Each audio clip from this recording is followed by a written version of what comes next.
Mga bro, ang lakas ng tunog ng mga makina ngayon sa Clark Air Base.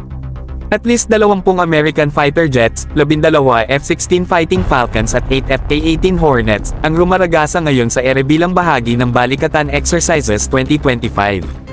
Grabe mga bro, para tayong nanonood ng live-action Top Gun dito sa Pilipinas. Hindi lang basta pa-display mga bro, operational ito, actual training. Ayon sa Navy spokesperson, ang VMFA 323 Squadron ng US Marine Corps ay may specific mission, maritime strike lang daw ang focus nila sa ngayon. Ibig sabihin, habang ang iba ay nakafocus sa ground ops, sila nakaabang sa laban sa dagat, pangharabas ng barko at pangkontrol ng maritime domain. Kung iisipin mo mga bro, strategic move ito para sa atin.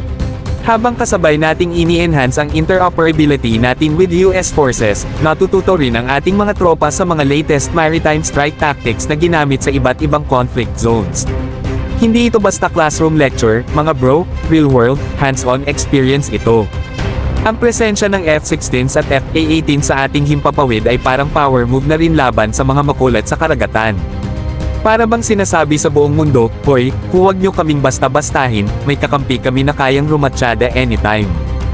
At sa totoo lang mga bro, habang nandito sila, we're learning, adapting, and strengthening. Mga bro, isipin nyo na lang, 20 fighter jets ready to project power sa paligid natin, habang natututo tayo kung paano sila gamitin bilang force multipliers. Hindi lang ito para sa show, kundi investment sa future defense capability ng Pilipinas. Hindi na tayo pwedeng sabihan na underpowered pagdating sa air defense cooperation.